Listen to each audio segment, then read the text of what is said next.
All right, what is going on? It's your boy Hank Hackerson at Hank Hacks Hackers, and we are continuing down our security engineer path. And in this video, it is going to be, I want to say, episode 14 in our playlist. We're going to be going through the network security protocols room, which is a part of the network and system security module of the security engineer pathway of TryHackMe. And our outline is the intro, and then we're going to talk about the application layer and application layer secure protocols, and then presentation and session layers, and then the network layer. So this is looking at the ISO model and just kind of outlining all of those things, and all of this stuff is going to be time-stamped in the description below. So if you wanted to jump around or go to a specific section, you could do that. If you are studying for your security engineer or security analyst, Pentest Plus, ethical hacker, any of those certifications, I do encourage you to like, subscribe, and turn on that notification bell and join our community, because literally all we talk about here is cybersecurity and ethical hacking. And I think all of this content is going to be very useful to you in your certification exams, as well as your day-to-day tasks and job as a security professional. So I would love to see you in our community. I would love to see you in the comment section. I answer all the comments, and I even sometimes make videos to answer some of the questions that come through the comment section.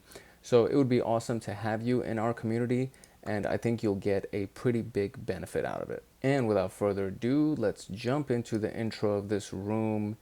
So a network protocol is basically how two devices, or processes, we can call them, communicate with each other. And it's predefined set of rules and processes to determine how data is transferred or transmitted between devices, such as end user devices, also known as endpoints, or networking devices and servers.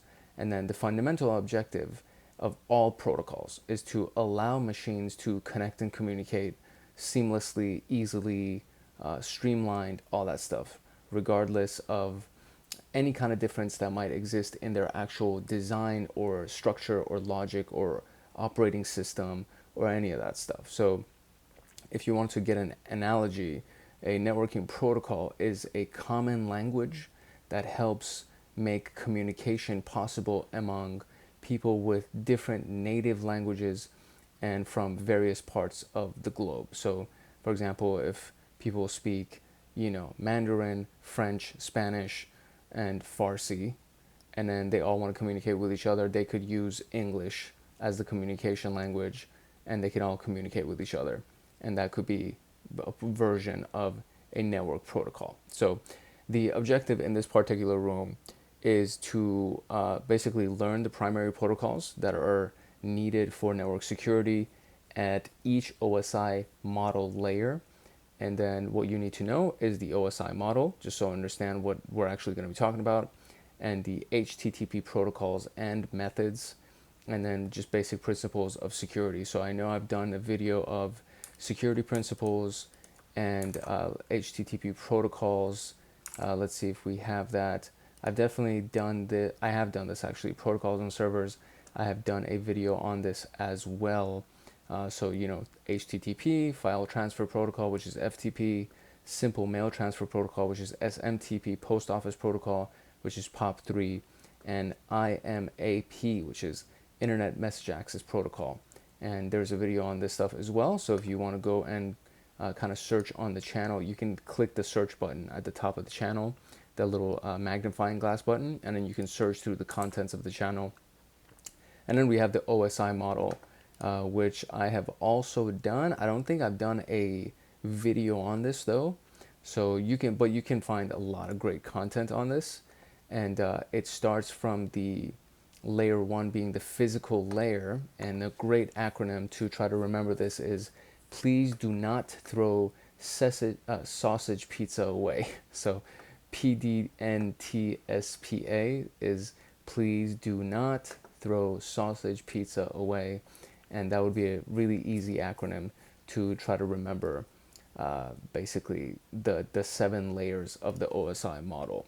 So we are going to be talking about the application layer, presentation and session layers, and the network layer in this particular video, and how to secure those protocols. That's kind of the whole idea, because we're talking about security. So it's not, we're talking about networking, yes, but we're looking at networking from the security perspective and the security lens. So let's jump into the very first layer that we're going to talk about, which is layer 7. So we're working our way backwards. So layer 7 is going to be the application layer. So let's look at that.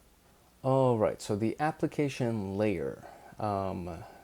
We're going to talk about the core technical concepts of a lot of protocols. We have to be understanding of two specific things before we jump into it. So one of them is each protocol represents specific layers of the OSI or TCP IP model and operates as per the functionality of that layer. Most network engineers and most networking professionals, they operate based on the OSI model, which is those 7 layers. The TCP IP model is 4 layers, and they condense a few of the layers into one layer. And so we're going to be talking about the OSI model. Most networking professionals, if not all networking professionals, talk about networking in the context of the OSI model. So if you're going to choose one of those things to memorize, I think you should learn both of them. But if you have to choose one, I don't know why you would only choose one, but if you have to choose one, it would be the OSI model. And then there's that, and then you need to know the difference between TCP and UDP based protocols and how they work on specific ports. And that's basically it. Those two concepts we need to kind of keep in mind as we go through everything. So the first thing is going to be HTTPS, which is the secure version of HTTP. And so the technical overview. So Hypertext Transfer Protocol is HTTP, and then you have sEcUrE, which is the secure version. And it's a client service protocol. So your computer is the client, and the server would be a web server that you get access to. So for example, the TryHackMe.com web server, that ends up being the server, and then your computer is the client. You're on your phone right now, or maybe on your computer, and you're watching a video on YouTube. So YouTube is the server, and your phone is the client. These things, this specific protocol is responsible for securely sending data between a web server or a website and a web browser. And its encrypted variant of HTTP, which sends data in an unencrypted format. So basically, it's literally the secure version of HTTP, and HTTP sends data unencrypted. So it's been kind of grandfathered, and nobody really uses just HTTP. And if you land on a website that only has HTTP and it's not secure, you'll get that message where it's like, hey, proceed with caution, or turn back or something. This website is not secure. So that's very important to understand.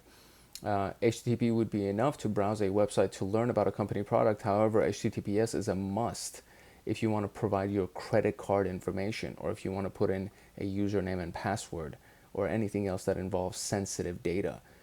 It was developed to securely share sensitive information, including passwords, contact info, financial info, between web browsers and websites. So for example, your bank will never have an HTTP only website. It has to have HTTPS, because online banking and online payment wouldn't be possible without those things.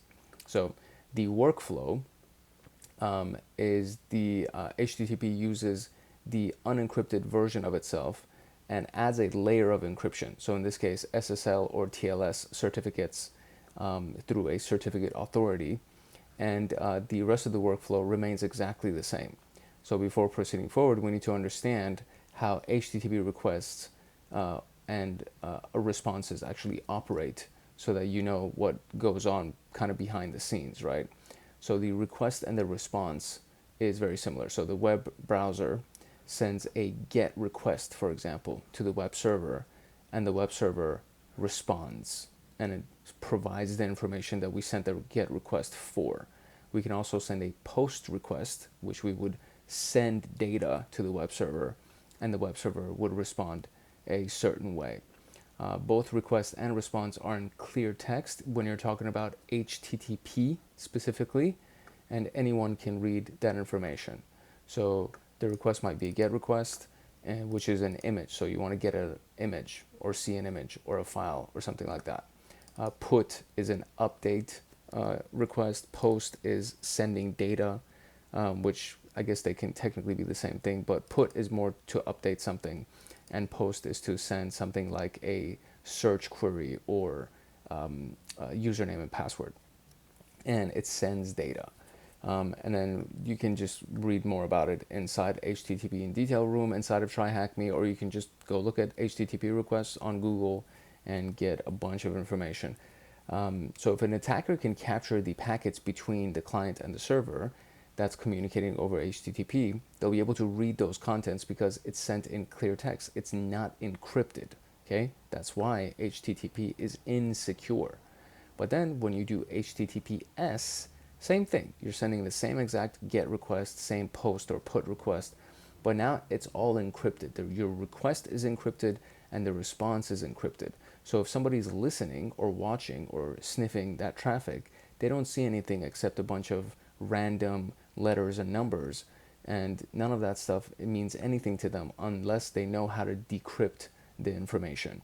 And cryptography is another video that we did as a part of the security engineer path, and that's inside of the playlist for security engineers. So if you want to learn about ciphers and encryption, decryption, and all those things, algorithms, all of that stuff, it's inside of the cryptography video, which I actually recommend you do because it's actually a really, really awesome video. But yeah, that's basically the difference between HTTP and HTTPS. So the encryption method of HTTPS is SSL or TLS. And it relies on asymmetric, which means there is a public key and a private key, or symmetric, which basically uses the same key. Asymmetric encryption uses two keys, as it says, and the rule is to negotiate the symmetric encryption and the secret key. The default port of HTTPS is 443. HTTP is port 80. Again, this was all covered inside of the freaking intro to HTTP in detail room, excuse me. So encryption protects against interception and alteration of data, maintaining confidentiality, integrity, so on and so forth. So then you have file transfer protocol SECURE, so FTPS protocol. File transfer protocol SECURE is a communication which is refined and secured version of FTP, and FTP was developed in 1971, published as RFC 114, and there were a lot of improvements and changes that were made to it in the following versions, and it was designed as a model to send files, basically file transfer protocol, as the name implies. So it is connections between a client and a server along with the username and password. They both take place in an unencrypted form, which is basically in clear text, and the FTPS is encrypted. So the workflow is basically it adds TLS security to FTP, but everything else is exactly the same. And so you would send a request and a response in the same way that you would in HTTP. And the communication channels would be the control connection and the data connection channels. So in the control connection, the client, the FTP client, such as FileZilla, QtFTP, or GoDaddy has their own FTP clients, and there's a lot of different ones. I've used FileZilla a lot because it's pretty nice when you set it up. You don't need to log into your web portal or your cPanel or anything like that. You can just run FileZilla from your desktop and it works very quickly. So it sends a connection request to the remote server on the default port, which is port 21. And then a control connection is used for sending and receiving commands and responses. Then there's a data connection after you've been authenticated, which is used for transferring data, which is files and folders and stuff like that. So there's two connection types for FTP, which is active and passive. And in active mode, the client, which is your computer, connects to the server on port 21 to establish a command connection. Then the server connects to the client on port 20 to establish a data connection. So you send a command connection, it responds with a data connection, and it's an active mode of FTP. And this type of connection is unsuitable in an environment where the client is behind a firewall because it's going to block incoming connections to the client.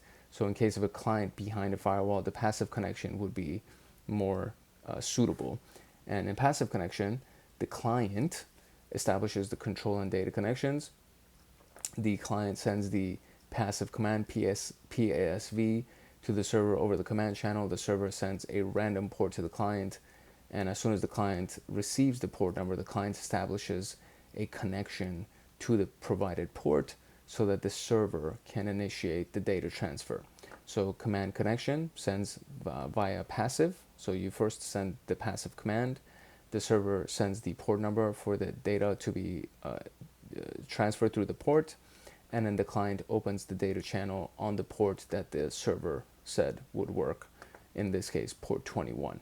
And this type of connection works well when we are behind a firewall, which is usually how it should be processing. So then we have data types. So ASCII is type A, and it's the default type. It's used for text file transfers, and it's converted into 8-bit before transmission and then converted back upon reception.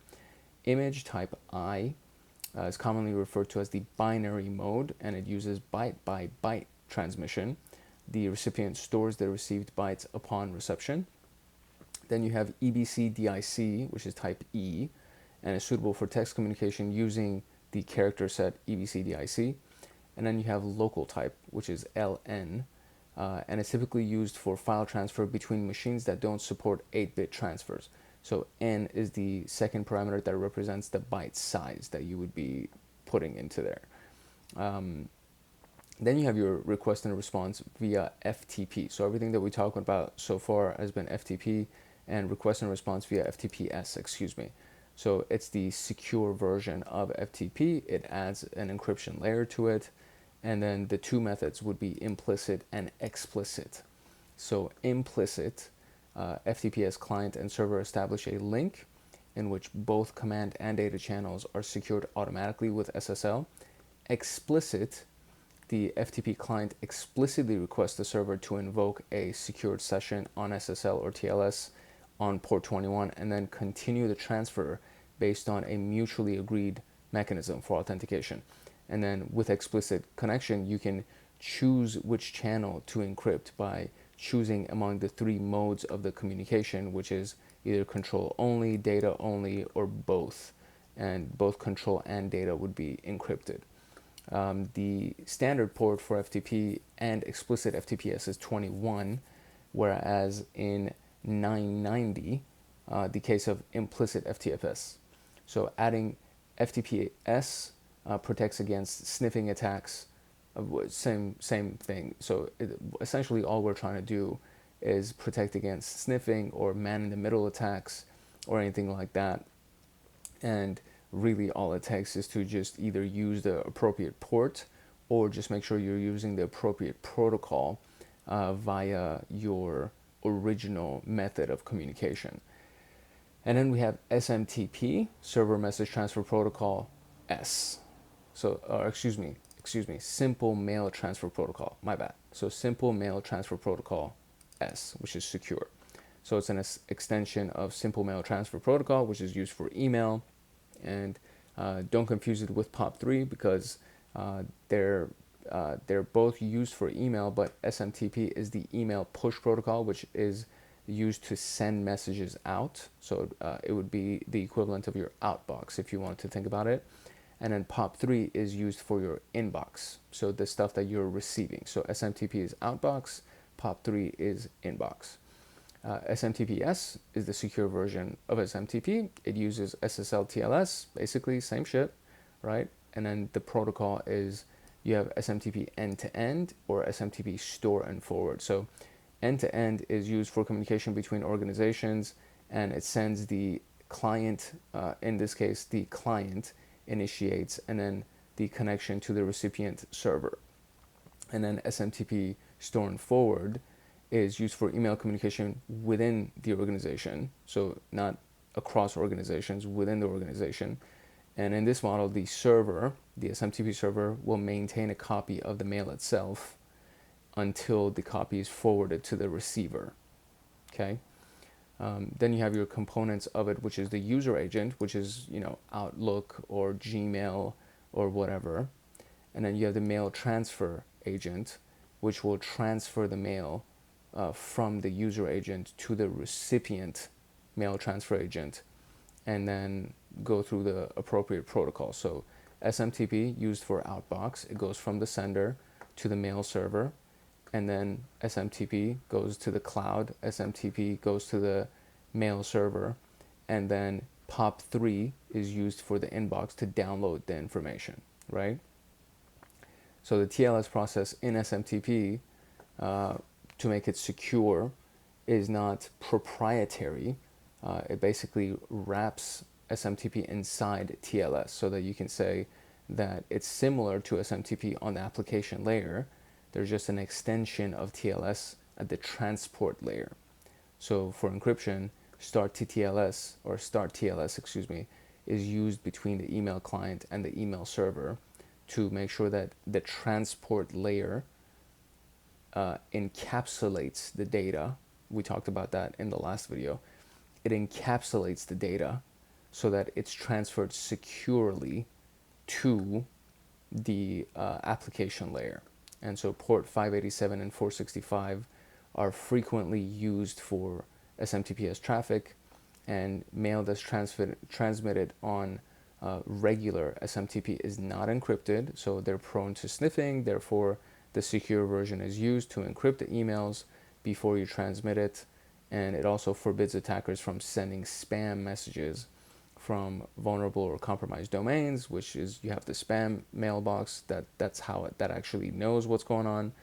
And then exfiltration sensitive information doesn't happen, conducting phishing attacks doesn't happen. A lot of those things are done by just making sure that you're using this secure TLS protocol before getting your email sent out. And then you have POP3S, right? So Post Office Protocol, secure. And it's an extension of POP3. And it's used for encrypted retrieval, downloading, inbox of the email messages, and just understanding what POP3 does, and then securing it, right? So you have, like SMTP, POP3 has two components, which is the mail user agent and then the mail delivery. And so the email client establishes a connection with the server. The client downloads all the queued emails from the server, and this is the default option. The client can also select only particular emails to download, and then all emails are saved on the device that initiated the connection. So let's say your phone, and then the email server deletes the email copy, which is not good. You want it to stay there just in case you delete it from your phone. You don't want to lose the email, you know what I'm saying?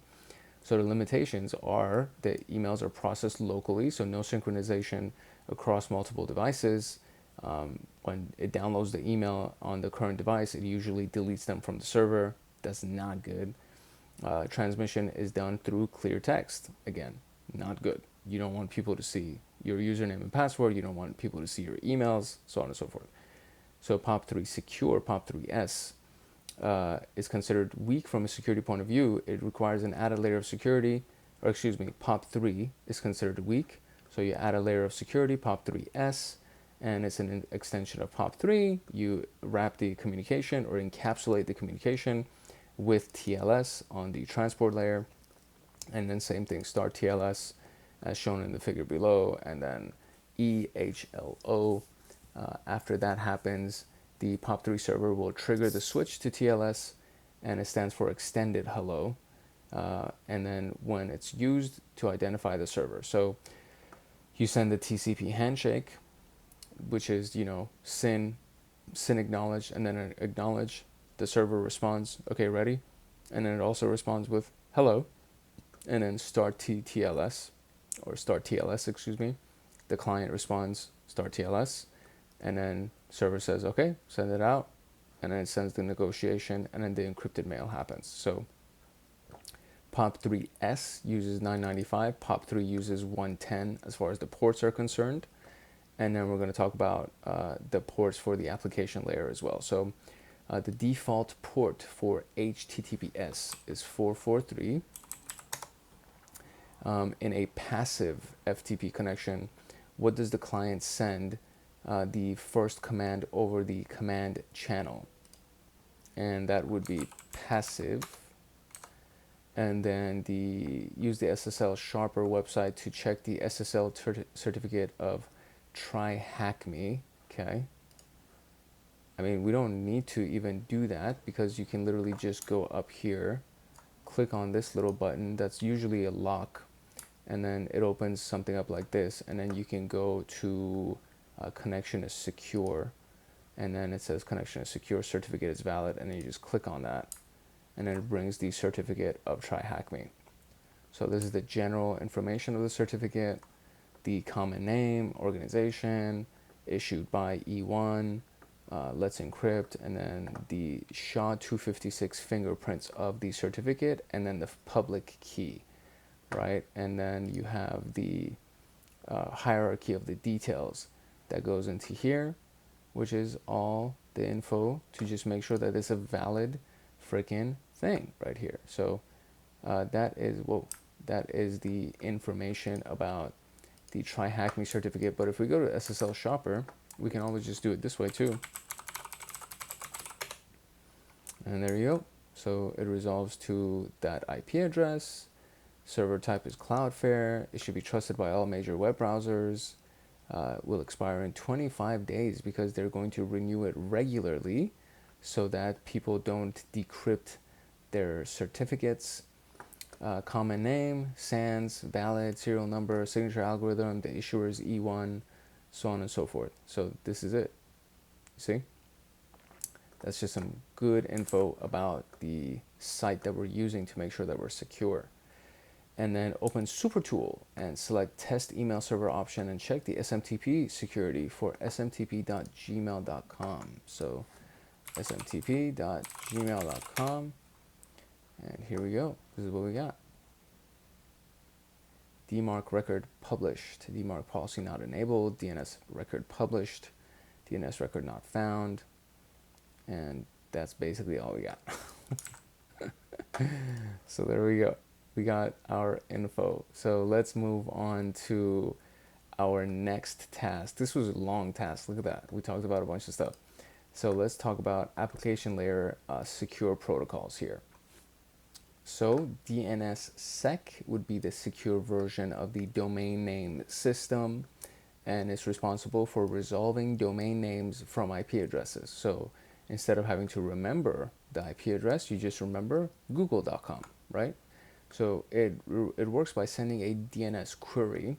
So when you look at the web browser, for example, and you send a query for the record type A or quadruple A, which is either IPv4 or IPv6 addresses, the output will be like this. So if we do sudo tshark port 53, for example, it'll give us the information as such, right? So standard standard DNS query, excuse me, and then example.com, and it gives us the IP address for it, example.com, and then you have the IPv6 version of the address as well. So it sends two DNS queries to the DNS server, and then regarding the domain name example.com, and we can see the responses for A and quadruple A. So the name to IP address resolution is very convenient. However, anyone on the network could have responded with a forged response. Furthermore, the host that sent the query would have accepted any response. In other words, the host would connect to a rogue server, and to avoid this would be using DNSSECURE. And that makes it possible to ensure that the response that we receive is from the actual domain owner. So it requires two things. The DNS zone owner needs to sign all the DNS records using their private key, and then the zone publishes the public key so that users can check the validity of the record signatures. And we saw that when we looked at the certificate for TryHackMe. So the data to the DNS queries is signed to ensure its integrity and authenticity, and we can efficiently check that signature. And with signed records, the DNSSECURE provides the following. You have authenticity and you have integrity. So you can confirm that the owner has authored and sent the record, and it's possible because the received record is signed by the owner's private key, and then we can ensure that no changes have been made by looking at the key itself and to check the records to see that the signature is actually valid. Open PGP. It's the first email that was sent in 1971, was sent in a completely different environment. So email protocols like SMTP and POP3 are designed to send emails in clear text, which happened in 1971. And IMAP is the same thing. And it allows synchronizing your mailbox with what's on the server. So it makes it no different than an exposed postcard that was open for everyone to see as it's handed from one person to another, right? And the image that we're looking at here is a very simplified example where a user uses the email client to send their email, and the mail server uses SMTP to deliver the email to the intended recipient, and everything is done on clear text. And the person who may intercept any of this stuff can read their email messages and maybe even their usernames and passwords and so on and so forth. So all of this is done without any of the secure methods that we just talked about in the previous task. So as email became more secure, or more popular, we started to connect to a web server and read their messages, and this is what it looks like getting it from the actual web server, this image right here.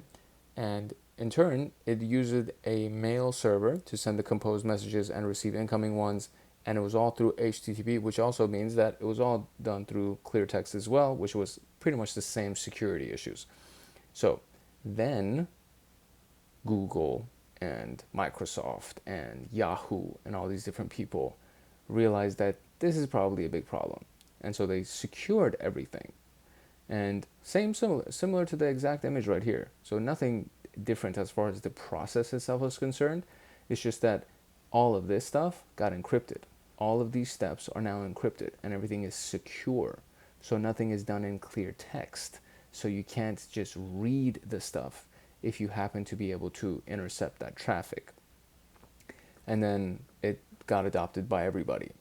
The S at the end of all that stuff refers to the word secure, which means that it's all secured on SSL or TLS.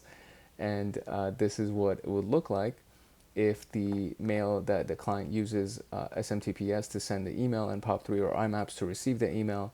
And again, everything is encrypted and secure. So SSL TLS has secured a lot of things. It's changed the concept of a lot of stuff through the point that people feel comfortable sending their social security number, their bank account information, and a lot of those things via email. And it's, worlds different than what happened just a few decades ago. So you need to consider OpenPGP, which is pretty good privacy, and as an encryption program developed by Zimmerman, which is a badass, and he's developed a bunch of stuff for signing and encrypting files and email messages. GNU Privacy Guard, or simply GPG, is a free and open source implementation of OpenPGP, and it allows you to sign and encrypt your data and communication. So there's multiple layers of encryption if you don't just trust the secure versions of these protocols. And I mean, I don't think there's anything wrong with being more paranoid or more cautious, let's say.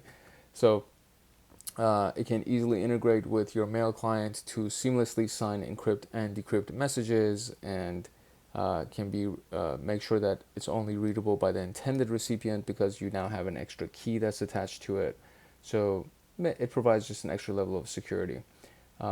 When used with email, it requires each user to generate a key pair, private and a public, and then you encrypt your stuff with the private key, they decrypt it with a public key, and then they get access to the content that's inside the email.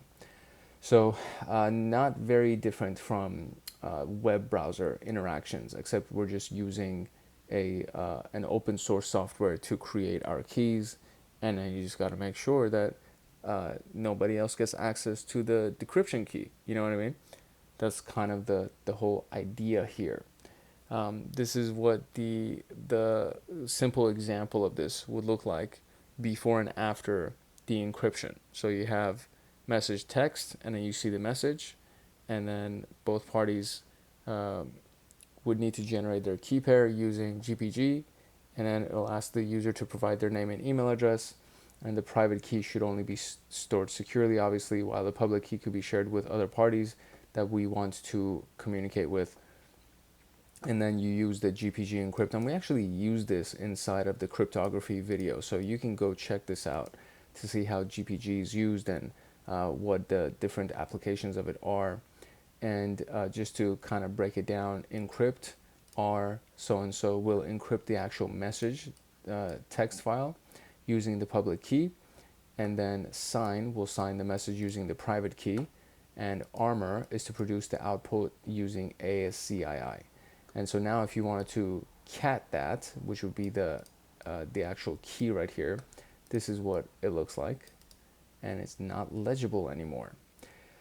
And then you have SSH for secure shell, and this came out to make up for the fact that Telnet and rlogin, which are not secure, and they do everything in clear text, those things need to be secured. So both of the protocols made it possible to log into a system over a network. Neither focused on security aspects, and the confidentiality of exchange traffic, especially credentials, was not protected. So that's why we went to SSH. And what you're seeing over here is a Wireshark packet that's been captured on a Telnet conversation. And then you can see that the password is literally, it says password, and then it has the actual password here. And then you have the login, which is Michael. And I mean, there's literally zero attempt at protecting the login information here. And if you just take the blue letters or just the red letters of this, you can see that the username is Michael, and then the password, then at least they didn't even try to turn it into red or blue. It's all just here, and that's ridiculous. But if you looked at the secure shell version of this, there's nothing. There's literally nothing that you can do here to try to figure out what the username is, what the password is, and you have to go through a completely different set of steps to even try to decrypt this information. So it's all great stuff. So first question here is, what is PGP? And that is pretty good privacy.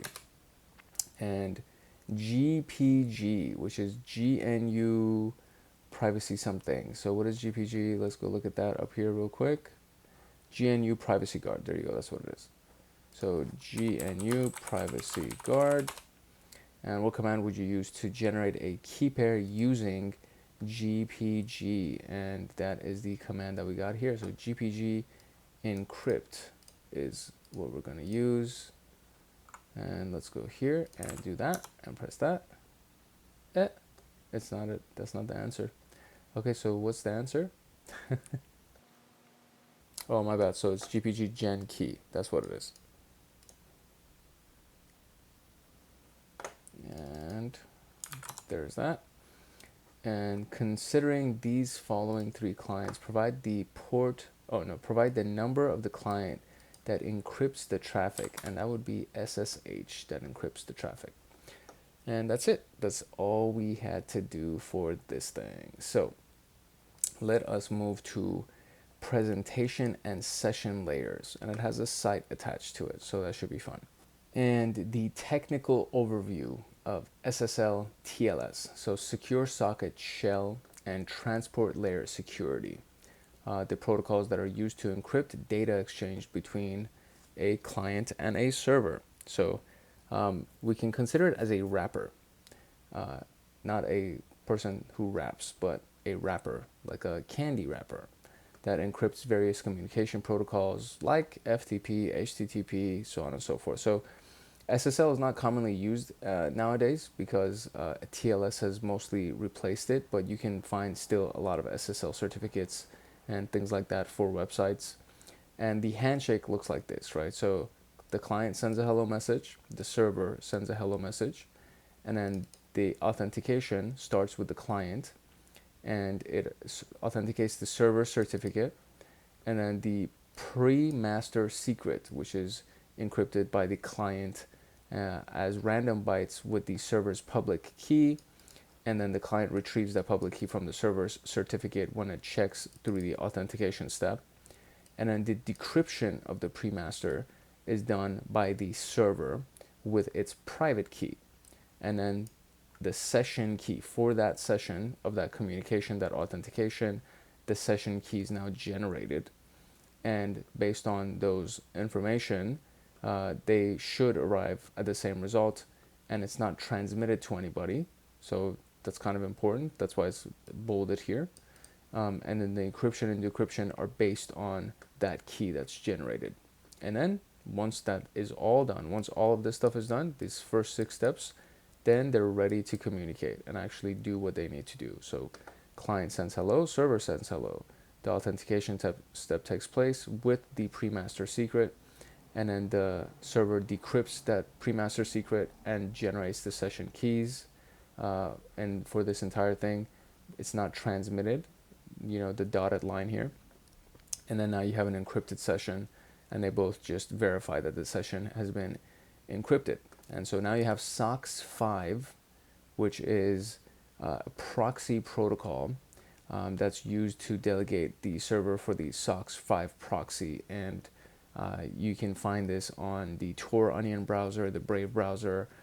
They use these proxies. And there's different versions of SOCKS as well. But they use mostly, there's a long list of IP addresses that can be used for proxies, and then it shows you what type of protocol that they're running for that proxy. So it's used to secure application layers. So for example, a Squid server implements the SOCKS 5 protocol and transfers data via HTTP. So the workflow here is the user A wants to connect with user B. There's a firewall between them. So the handshake is initiated by the client, and the client connects with the SOCKS 5 proxy and sends the first byte, where 5 is the SOCKS 5 version.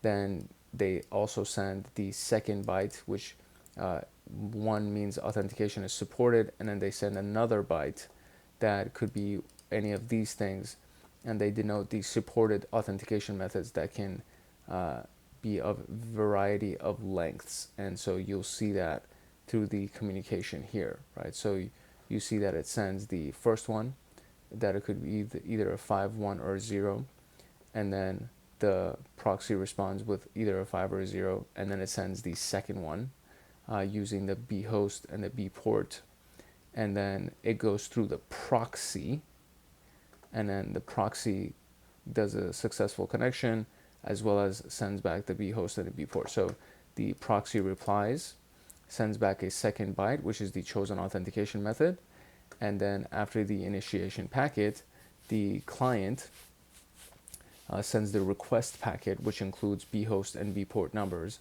and a successful session is established between the proxy and client A. And the steps are involved with the association of client B with the proxy. So this happens between the client A and the proxy. The proxy sends the authentication request to the server and then responds back. And then the connection is actually officially established between these two, and they can now exchange data. So data transfer, after successfully associating both clients with the proxy server, they can now exchange data. So that's basically what it is. First, you connect with the proxy, and then the proxy sends the successful connection as well as the port request. So it first communicates with the server to verify, because we get it right here. So where is it? It says proxy sends back a second byte, which is the chosen authentication method by the proxy's server. And then from there, it sends the successful connection to the second client. And from there, you can actually establish the connection and transfer the data.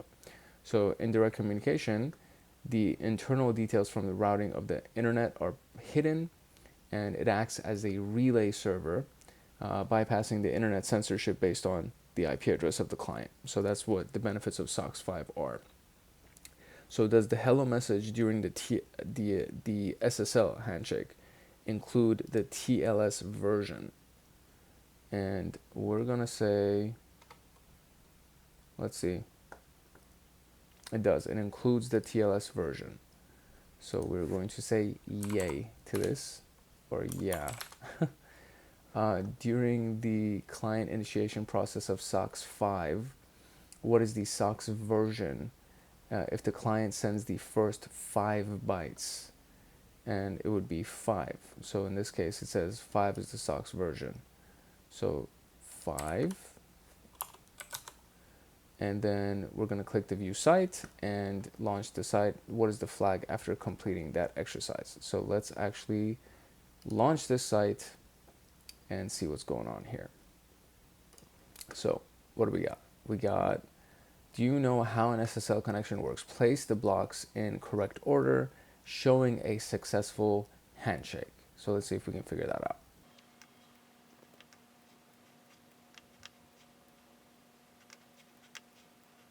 And there is our flag. So the client sends a hello, the server sends a hello, the client sends an authentication with the pre-master secret, the server decrypts the pre-master secret, the keys are not transmitted. This is one of the parts that we need to keep in mind, because we don't want those to be caught by anybody in the man in the middle for whatever reason. And then the session is encrypted. And just like that, we got our flag. And so, boom. And now we can move on to the last piece right here, which is our network layer. So let's go and check that out. IPsec, which is Internet Protocol Security, IP security. IPsec v3 is what we're going to be talking about in this particular room. And it provides security by adding authentication and protecting the integrity and confidentiality of the network traffic. So it uses the authentication header, which provides authentication integrity. It encapsulates the security payload, which is authentication integrity and confidentiality. And then you have the security association for negotiating the encryption keys and the algorithms. So the IKE, which is the Internet Key Exchange. That's just one example of the security association. And we're not going to be talking about this in too much detail, because this is, networking in general is a very monstrosity of a topic, so we're not going to jump into the details of this. But what we're going to talk about is AH, which is authentication header, and the encapsulating security payload, ESP. So authentication header is responsible for the authentication and integrity of the traffic, but it can't protect the confidentiality of the data. So it works in two modes. You have the transport mode and the tunnel mode. And transport mode does authentication for TCP UDP, and tunnel mode provides authentication for the IP header, the TCP UDP header, and the data, right? So you have transport mode right here, and you have the AH header, and it provides TCP UDP header and the data. And then you have tunnel mode, which is the AH header, provides IP header, TCP UDP header, and the data. And the AH protocol, authentication header protocol, is suitable if providing authentication and integrity is enough without confidentiality, but it's, I have to understand that it's optional in IPsec version 3. It's mandatory in IPsec version 2.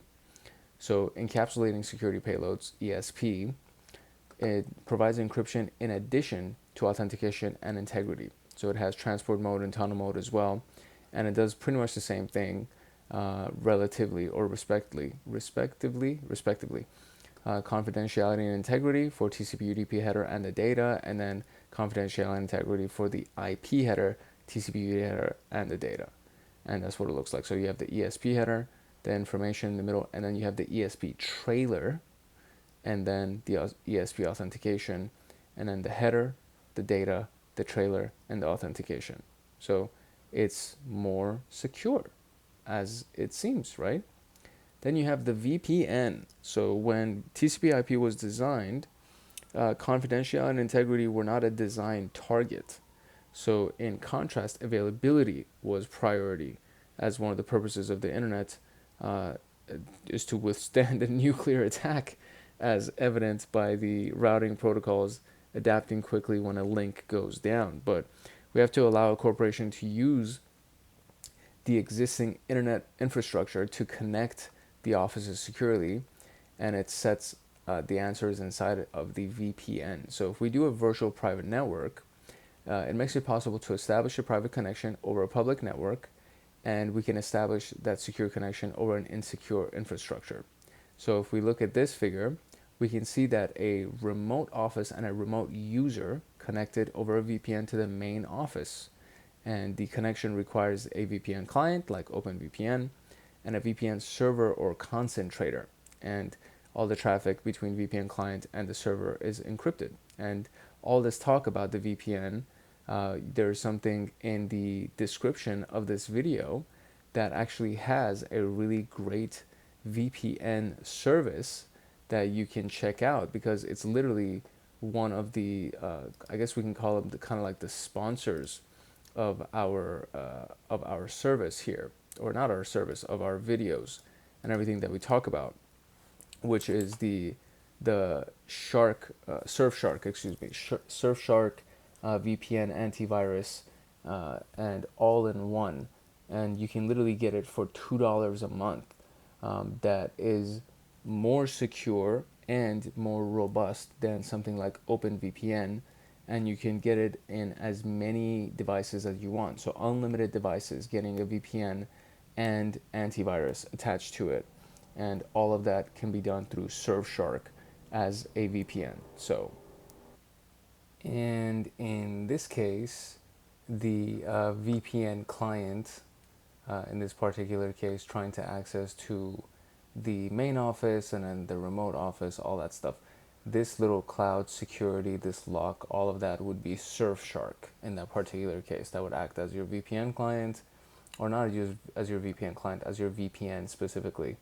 And you would be able to get access to everything from the main office, whether or you're at the remote office or if you're at home, etc., etc.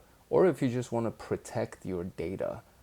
That's also another reason why VPNs are used for. So it's a big deal, and I think most places now require that people have a VPN to do work, especially if you're going to be working remotely. It's mandatory.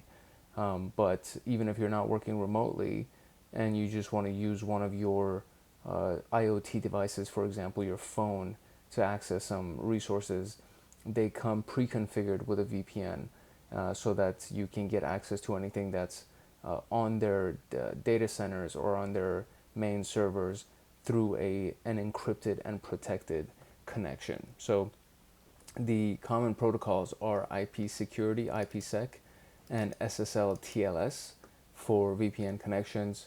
And it's the perfect tool. IPsec's ESP is the perfect protocol for setting up these secure tunnels between networks or a computer, and making sure that security and integrity of all data that's transmitted between those points is all present. And then even if the IP address can be hidden in the tunnel mode if you wanted it to. So the system must be behind a VPN concentrator for the IP address to be hidden, and VPN systems offer IP security. So although SSL was created to secure HTTP traffic, SSL TLS has found its way to establish secure VPN connections with OpenVPN using various tools and libraries that are built around TLS.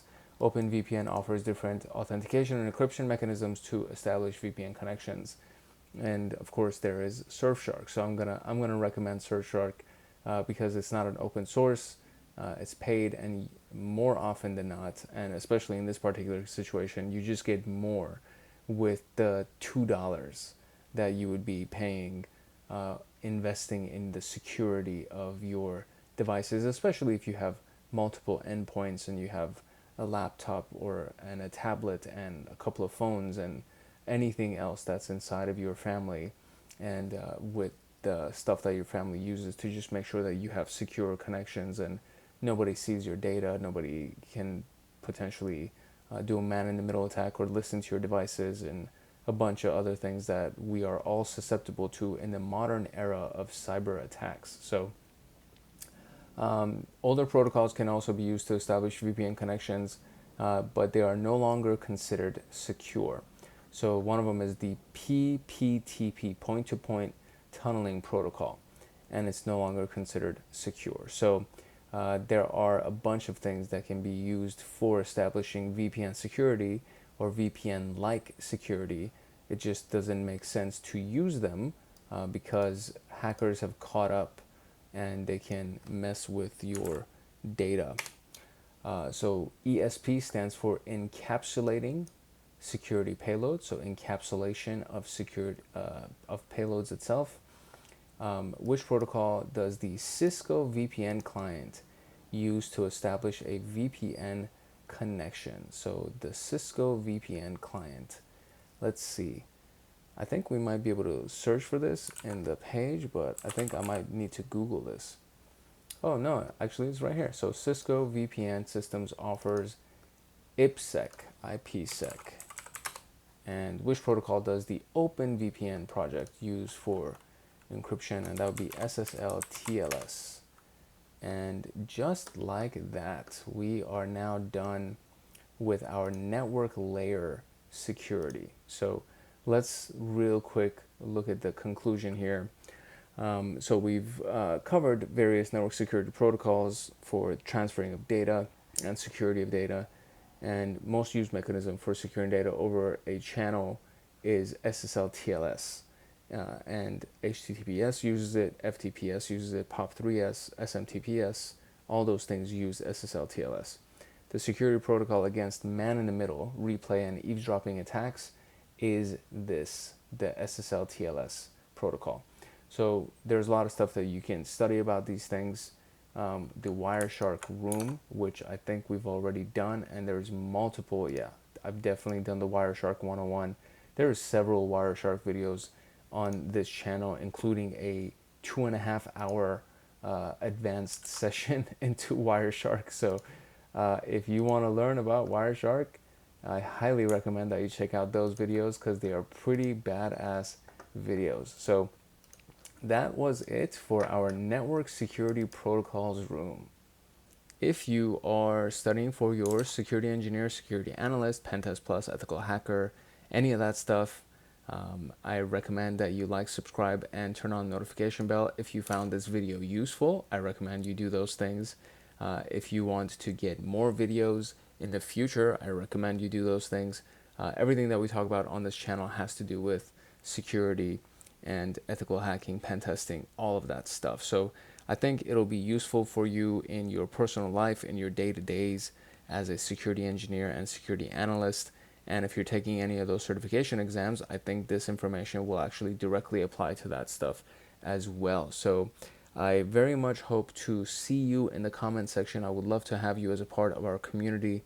And I personally think that you'll get a lot of value out of it. So it would be awesome to have you in our growing community of ethical hackers and pen testers and all that good jazz. This has been your boy Hank Hackerson at Hank Hacks Hackers, your favorite network and system attacker / protector. And I will definitely see you in the next video. Love, peace, and chicken grease. If no one else loves you, Hank loves you. And I'll see you in the next room. Later.